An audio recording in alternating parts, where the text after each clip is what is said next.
I'm crying on the podcast again. This is survivorship in real and raw form right now. But I feel like I'm measuring my life. I don't want to say accomplishments, but like to measure my life's worth based on big milestones like that or accomplishments or how far I've gotten in life compared to other people. There's like guilt for that. Hey everyone, welcome to season 3. This is Shauna. And this is Rosalina, and we're your hosts for Too Young for This Shit podcast. This podcast is not just about boobs, but a journey with cancer. We are young millennials, open about giving you our raw and unfiltered look into our lives. We are in no way medical professionals, nor are we offering medical advice. Any medical references are cited directly from public websites or from our personal diagnosis. Some topics and stories may be triggering to those who are fighting, have fought, or have loved someone with cancer. Hi everyone, this is Rosalina. And this is Shauna. Welcome back to the Too Young for This Shit podcast. Today we're going to be talking about survivor's guilt. I'll be leading today's episode because survivor's guilt is something that I've like deeply struggled with since being diagnosed and throughout my survivorship. And I just figured if there's somebody else out there that's also feeling these feelings, that we wanted to touch on it for this season. Before we get into how I've dealt with survivor's guilt, we just want to talk about what actually is survivor's guilt. So survivor's guilt refers to feelings of guilt associated with living or going on after someone else dies. And survivor's guilt just isn't about someone passing. It's also about feeling guilty that others are having a more challenging time than you are, or that your treatment plan is less intense, such as not having to do chemo or radiation or surgeries, where, many other people might have to go through that. And in the beginning, I think I didn't realize that survivor's guilt had a name. Like I just always felt, I think I felt this like almost like deep shame and just really deep. I mean, it was guilt, but I didn't know it had a name. I knew that there was quite a few times, like especially I think right after treatment, that I like really, really struggled with just getting through treatment and maybe almost not feeling like I was grateful enough to be cancer free and still be alive and being able to live my life. And another thing I just want to share is that not everyone experiences survivor's guilt.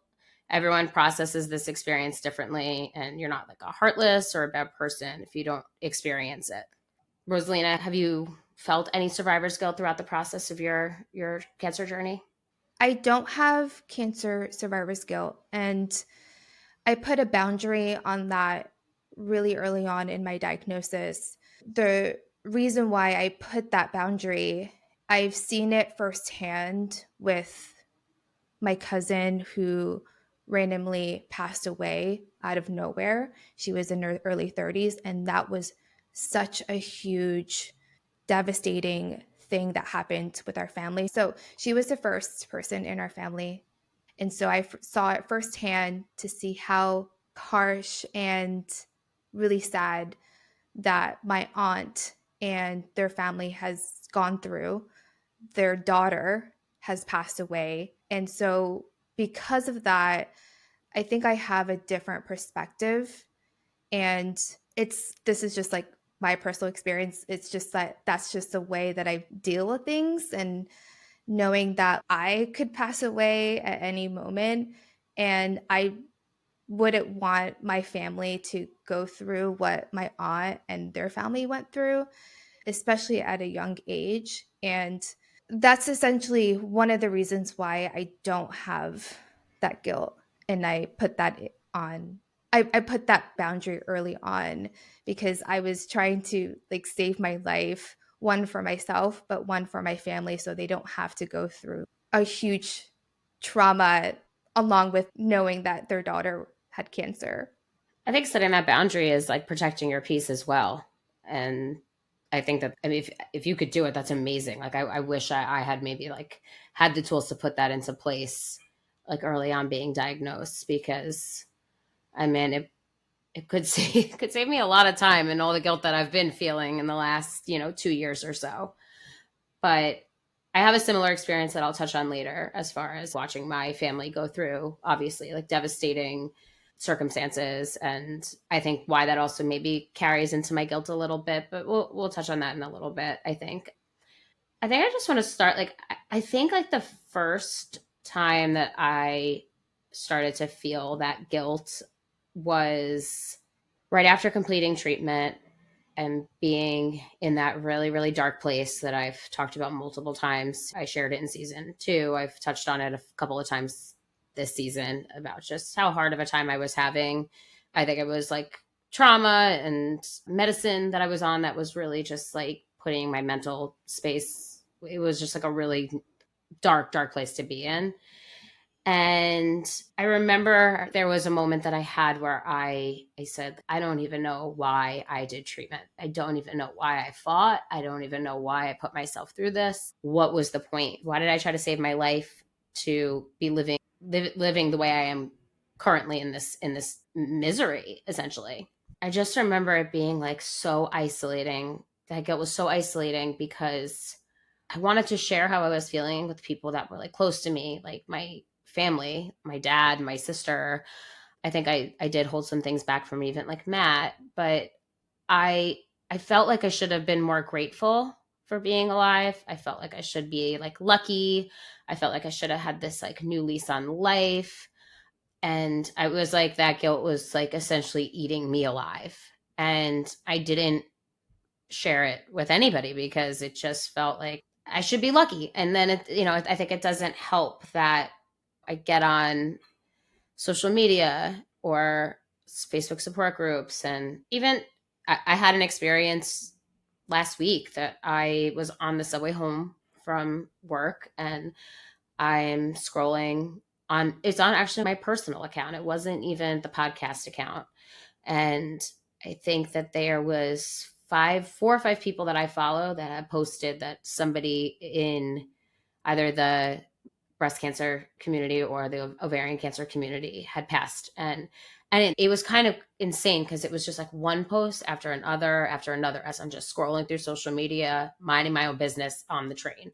And I just felt this like these are people that like I personally didn't know, a couple that I personally did follow. I think there was a woman who just decided she was going to stop treatment, that there was nothing left for her to do, and that she was just going to live her life, and just kind of like announced it to all the people that support her on these platforms. And I'm just sitting there and I'm trying not to cry on the subway because I just felt like heartbroken. I felt like super emotional. I felt really sad. And it's sad for me because it's like, some of these people are mothers. Some of these people have been like fighting for so long, right? Like some of these people have been fighting for years, have dealt with metastatic either breast cancer or, stage 4 other cancers. And it's just like, I felt guilty. Like, when do these people catch a break? These people that have children that have to explain to their kids, like, that they're not going to be able to see them grow up. And I felt myself on this subway ride home, like spiraling of just like this, like endless amount of sadness. And I didn't even go looking for it.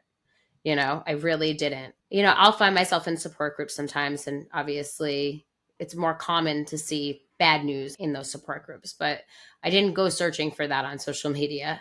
And again, it like I have that guilt of I should be like just so grateful to be here every day. Like I have a hard time expressing these emotions because it also feels like I'm in like a standstill of almost like grief and almost trauma from cancer that I'm unable. It just almost seems like I'm doing it to myself. And again, that's like another guilt feeling that I have. So not that I'm like searching for this. I'm not, but like I do have an overwhelming sense of compassion and empathy for people in this community. And I don't know if that's because obviously I'm a part of this community. I know what it's like to go through all these horrific cancer treatments and survivorship and the fear of all of this coming back. And so I'm in the process of learning how to be able to hold space for other people without it consuming my entire life. Because if I do that, I'm not going to be able to live my life. I'm going to be in a state of anxiety, depression. It's just like fear. It's going to be just like me living in fear for everyone and everything.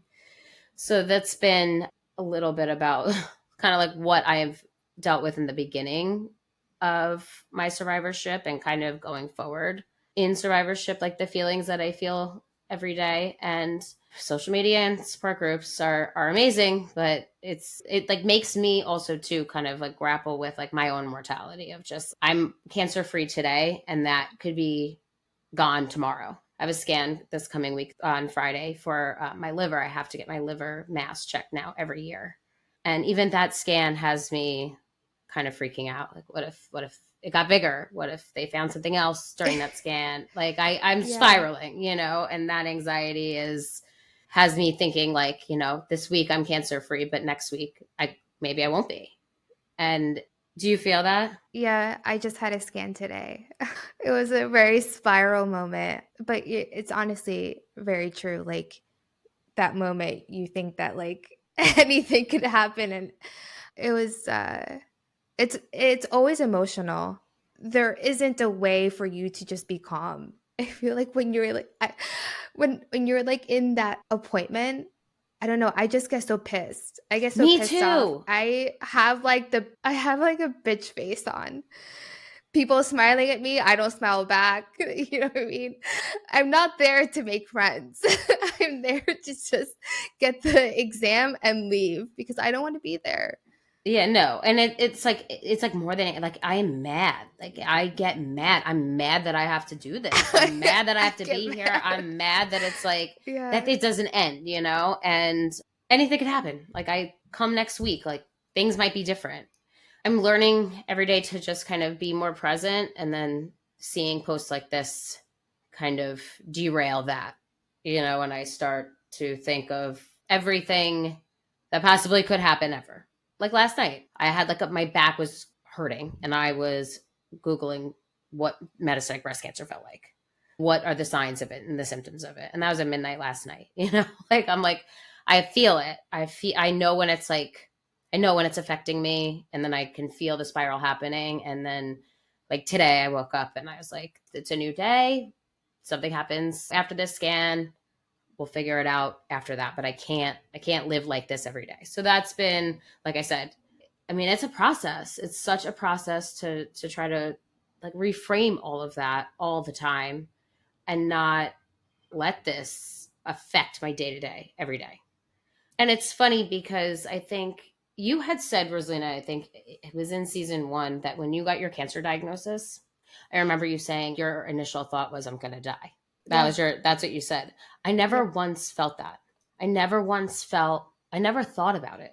Not saying that I didn't think like it could happen, but like I didn't think it was going to happen. I shifted into such a survival mode that like I tunnel visioned through treatment. And I didn't even think about death. And I think now that going through cancer was like the worst thing that's ever happened to me. And I mean, I've had some pretty bad things in my life happen to me, but this was obviously the worst. Like I'm not afraid to die. I'm not afraid of death. I'm not afraid because I feel like the worst thing that's ever happened to me has already happened to me. I don't know. I mean, obviously anything can happen, but I'm not afraid of it, but I'm more afraid for how other people, like you had said, like your family dealing with like your cousin's death. And you don't want to have to think about them thinking that way about you. It's weird too, because now that I'm done with treatment and obviously in survivorship, and I'm literally sharing how fearful I am of, being cancer free one day and then having a recurrence the next day. I talk about it. That's one of my biggest fears. But I joke about dying a lot. I don't know if that's just like how I cope with how fucked up this whole situation is. It's the dark humor. I know, but it's like it's funny because it's like any minor convenience of like any like minor inconvenience. I'm like, just fucking take me. Like I'm done. Like I'm done. Like I don't any like world thing that's happening, like anything like when I hear about global warming, I'm like, well, we're not gonna be here anyways. Who cares? Like I'm like, I Yeah. literally am. Right. I joke about dying more than anybody I know, and I'm not afraid of it. But when Yeah. it's happening around me is when I think I feel the most guilt. I remember I had shared this on our Kelly Clarkson little bonus episode, but there the week before, actually the week that we were going through our Kelly Clarkson like trying to figure out if we were going on the show and like logistically figuring this all out, there was a boy in my hometown who I actually know his dad very well. And he was 18 years old and was diagnosed at 12 years old with Ewing sarcoma, which is like a childhood bone cancer. It's like very rare, and there's not a lot of funding into research because it's so rare. And this boy, like I said, was 12, had done like multiple rounds of chemo, radiation to his head, his skull, had to have multiple surgeries, was in remission for a while, and then it came back. And then essentially all his treatments just stopped working. And at 18 years old, he had passed away the week that we were doing all of the vetting for the Kelly Clarkson show and figuring all of that out. And I mean, I was devastated for like his whole family because I knew his parents. I've known him since he was little. It just broke my heart. And we come from a really small community. And throughout his cancer journey, like our whole town backed this kid. Everyone had his favorite color was green. So they did green ribbons. His favorite number was 5. So on people's lawns, it was like the little signs with the green ribbon. It said fight for 5. And he was like a big baseball fan. And everybody just had things like on their lawns and on their cars and bumper stickers and bracelets, and just like they did so much like funding for him. And like he had like our whole town just had this kid's back, and just like, you know, really it was like a sense of community that I definitely felt that from growing up there when I was diagnosed. And obviously like my GoFundMe, like I felt like my community backed me, but this was like nothing I've ever seen before. This was his reality and this is what I was seeing. And I remember when I was diagnosed, I ran into his dad and I was asking, oh, how's Dylan? And I was going through chemo at the time, but you couldn't tell because I had cold capped. So I still had some hair. And he's like, you know, chemo's such a bitch. And I said, yeah, no, I know. And he kind of looked at me because at that point he didn't know that I had been diagnosed. And he like did a lap, like, and then came back to me and was like mortified. He was like, I had no idea that you were going through this too. Like, I didn't know that you were diagnosed. Like, how are you? And we sat and we chatted for, I want to say like it was over an hour. Like, we chatted on the bleachers. We were at actually like a basketball game and the funds were going to his son. And we just, the two of us just had like such a really great like understanding of what each other was going through, because he was advocating for his son and taking his son to the city, doing the same runs to chemo and bringing his son back and trying to have a sense of normalcy and trying to also be strong for his family. And like I would run into him like occasionally and always like just check in. And he told me that Dylan was declining, so it wasn't like I was like totally caught off guard. But when I found out that he was like in hospice, like I was a mess. Like I cried. I was crying at work. I like just couldn't stop thinking about him. I couldn't stop. And then when he passed, it just like broke my heart, because I mean, I was 32 when I was diagnosed and had just turned 34 when he had passed. And this kid just graduated high school. Like, kid went through chemo all through high school and junior high, you know? So you felt like, why were you still living when That's exactly how he I should felt. Like, have? yeah. Like, why did this like 18-year-old kid who didn't get to really experience life, I had years on him. Like, why did I beat my cancer and this kid didn't? And like, just seeing the whole aftermath of just like his family and his friends and our community, and just like that's like insane sadness that I just couldn't shake.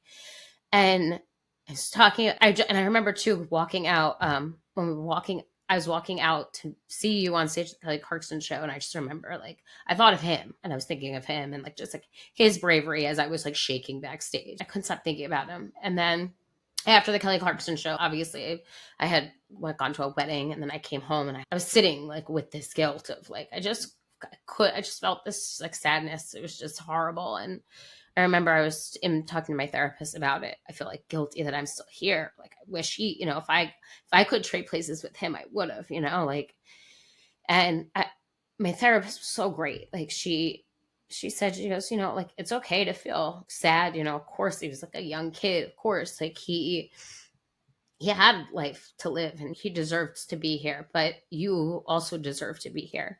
Your family deserves to have you here too, your community. And I never reframed it in that sense of like, even though, yes, like age difference and whatever, different cancers, different situations. And obviously, at the end of the day, I fought cancer too. I do deserve to be here. I do deserve to have like a life and experience more life and have more years. And at first, it was devastating to like hear it. Somebody actually told me I deserved to be here. Not saying that I didn't feel like I did, but I would have switched places with him. I still would switch places with him in a heartbeat, you know? Right. But also, it's just like, I feel like sometimes we undermine our own experiences because of like age, or, like you said, he was 18. And that is young. I mean, way younger than us, for Yeah. sure. And he still had so much to live. It's really hard. I mean, this stuff is not easy at all. But I just think that, don't forget about yourself. Yeah. And that's really tough, though, too, to just think about that, because you're like, wait, but this kid, he was 18 and he just Yeah. died. Yeah. Well, like getting like almost like lost in that grief, I think is like where I got a little stuck. I was like lost in the grief. And then, I follow a couple of people also just like on social media that, especially when I first got diagnosed, there was like a few accounts that like really, really stuck out to me. And around this same time, there was, I'm not going to say her name. I feel like a lot of people do know who she is. She's very well known. She's got lots and lots of followers. She is from the UK. She has children. And around the same time, she had announced like she ended up, her breast cancer metastasized and she's stage 4. And over the last like year, she's been like progressing and it's getting worse and she's in pain and she's got 3 kids. And she's like mentioned how she's had to tell her oldest daughter, like, kind of like be honest of being like, I don't know how long I'm going to be here. Like, I don't know how much of your life I'm going to be here for. And like, I remember her being so honest about it, which was like, I mean, to be so vulnerable was, I just commended her. And I thought that was so brave to talk about something that is so horrific and something I can't even imagine having to do. That has stuck with me too. This is like a mom, like she's married and has like young kids that are just like not going to see her as they're growing up or have their mom there for their wedding. And I just like, for me, it's like, I don't have children. Like I'm not married. Like, don't get me wrong. I'm kind of half married, but then like I had to also, Yeah. or like halfway there. But like, I also started to feel like, again, not that I don't have things to live for, because I do. I have a great family, like friends, and I have Matt and like even my dog. But I kind of felt like, because she has young kids to that like rely on her, she has young kids to live for, then not saying that my life feels like less, like, again, but I just, again, it's like that guilt of like, I don't have like young kids to be around for. And not saying like, I mean, I have like embryos on ice and like I could have kids down the line and this could be my reality one day, but it just, I don't know what. And I think about her and the situation often when I see her posts on Instagram, because I mean, it's horrible. It's like it's hard to not let that, it hits me and I can't stop it. And Yeah. I think too, it doesn't help too. Like I lost my aunt to metastatic breast cancer in 2012. Mhm. And I was 20, I think it was 24 when she had passed. And my cousins were adults. My youngest cousin, I think, was 19. My oldest cousin is a couple years older than me. So he was what, 28, 29 at the time. I wouldn't say like adult children, but old enough. And my aunt didn't prepare them for her death. My aunt didn't allow them to go to chemo. When I got diagnosed and spoke to my cousin, she couldn't give me any information. She didn't share anything with them. Felt like she didn't prepare them. And I had to see firsthand the reality of even like my adult cousins, like, and what they dealt with and the grief that they felt in losing their mom. And I think that it goes just like hand in hand. I think my compassion for that and just like knowing what they're gonna, my cousin's getting married at the end of the year when my aunt's not gonna be there. I know her and I've talked. I know her feelings on that and the way she struggles. And it's just really hard to not feel like emotional for people. Yes. But I think we should have some emotions for people. I think that Yeah. is very normal. And to have like acknowledgement and honoring them as well. I Right. think that's totally normal to do. And then I guess going back to most people, I won't say all, but most people, I think that when they post on social, they're just doing it to build awareness, to just actually let people see like how it looks living with stage 4 cancer. Yeah. And I think I follow her too. And Yeah. so I really love her content as well. And I think that her purpose is just to show people that, instead of people feeling guilty or pity or bad, because that's not her personality, or from what I No. see through And IG. it's Yeah. definitely not her intention at all. She just wants to show like the realness and the rawness Yeah, and like for and I like sure. And I commend her. Yeah, we absolutely. commend people doing that. I Yeah. love that. I mean, we do that. I'm crying on the podcast again. Like this is survivorship in real and raw form right now. But it just I feel like I'm measuring my life. I don't want to say accomplishments, but like to measure my life's worth based on big milestones like that or accomplishments or how far I've gotten in life compared to other people. There's like guilt for that. Like, I don't know, I'm feeling guilty about that. I think the other thing that I've observed, and it's just mothers, and I think also in the cancer community too, I just think that women in general just carry guilt more than men. Why do we do that to ourselves? I think that's unfair. And I think, well, one, I think it has to do with our biology, our emotions, and we're just more emotional than men. But I think overall, I like, why do we carry that guilt in our shoulders? All the time. I agree. I don't know. I don't know why. I don't know if it's just us. Yeah, maybe it's biology, just us feeling comfortable being more vulnerable. I don't know.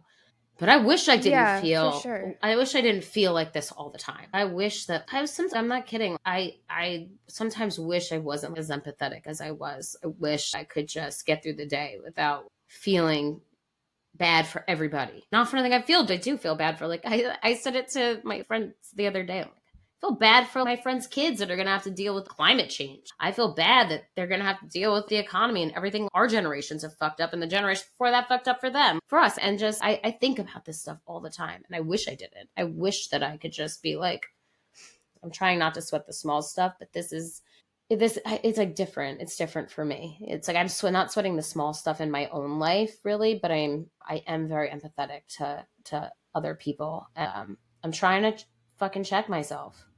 I'm trying to not let this affect me every day, but it is. And now I'm feeling guilty for feeling guilty. Does it end? Does it stop?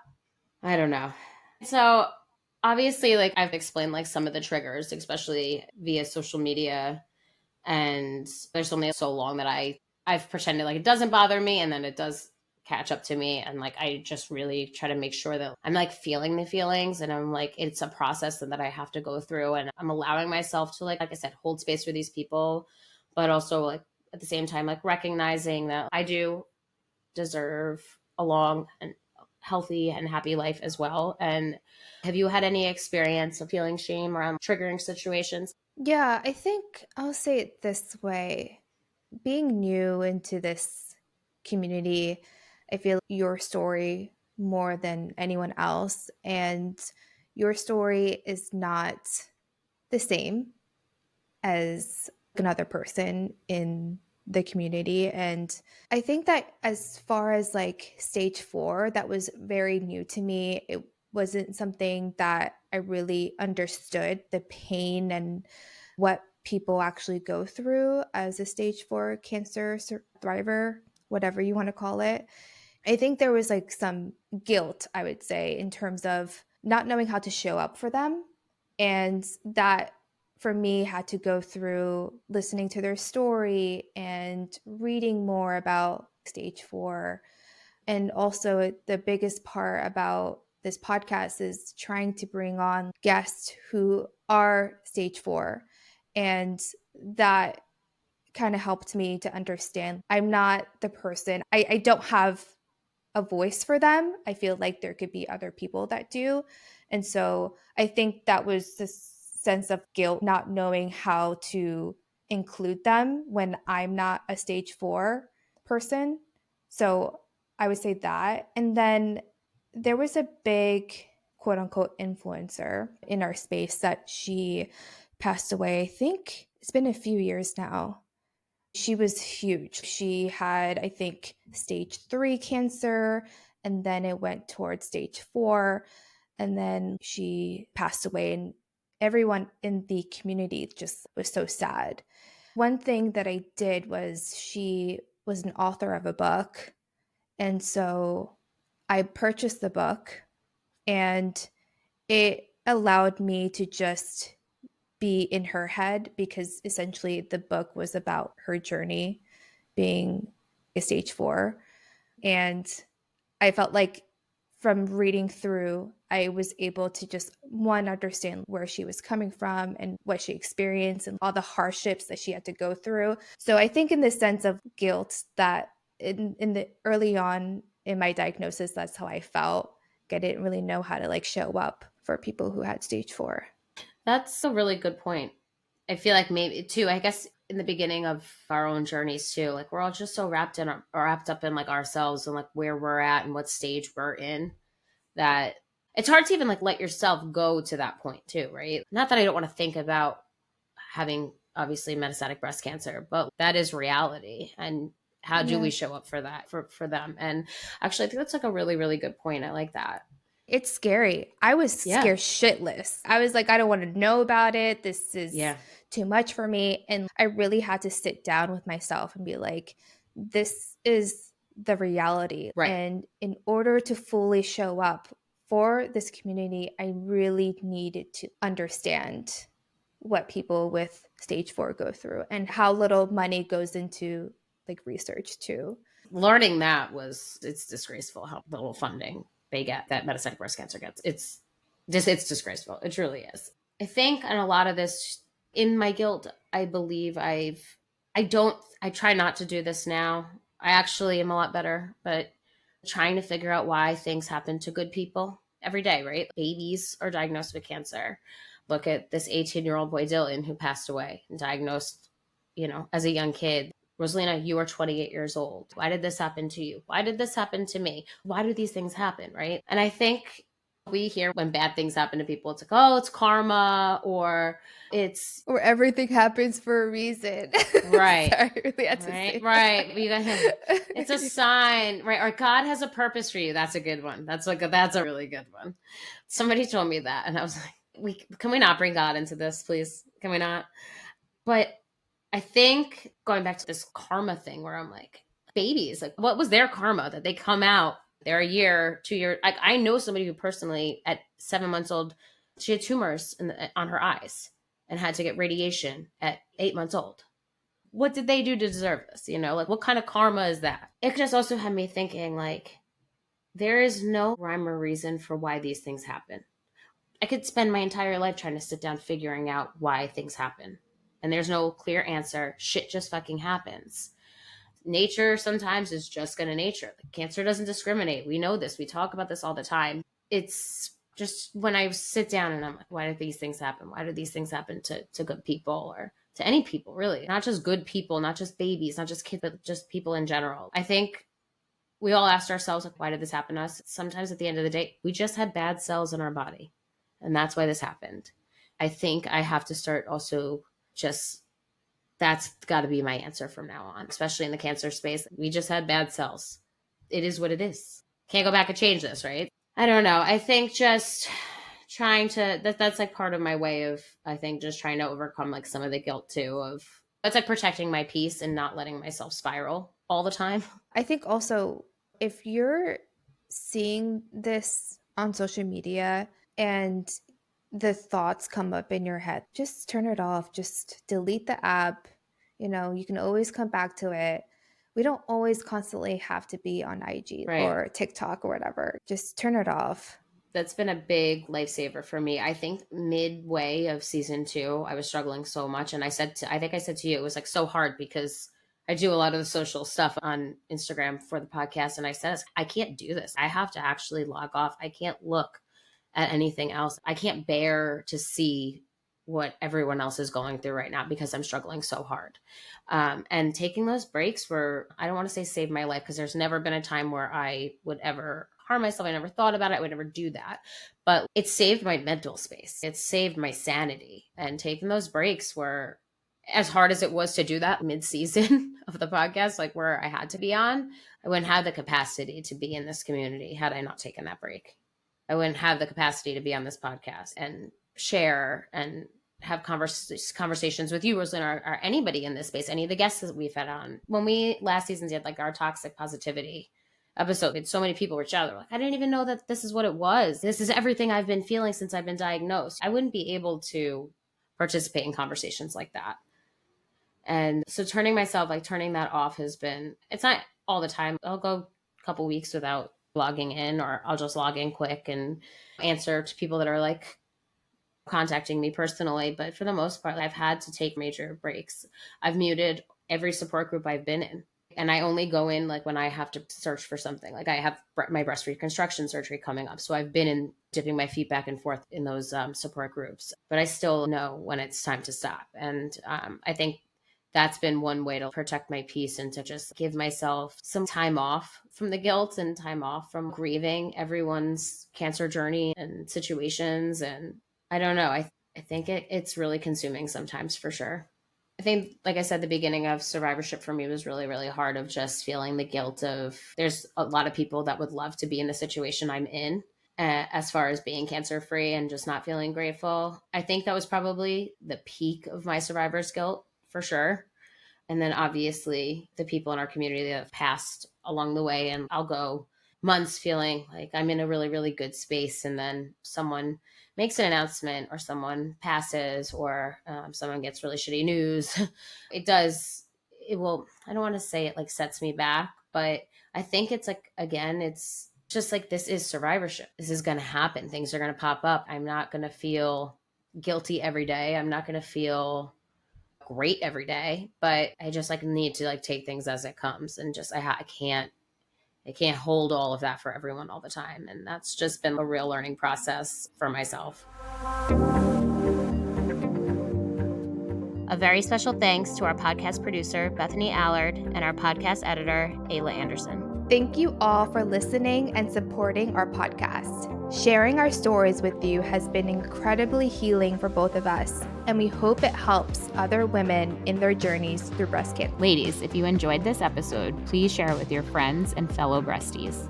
Help us reach more women by subscribing and rating us on Apple Podcasts, Spotify, and now on YouTube. You can follow us on Instagram at TYFTS Podcast and email us at tftspodcast@gmail.com. We love hearing from you guys, so shoot us a message. We will link any resources from the episode in our show notes.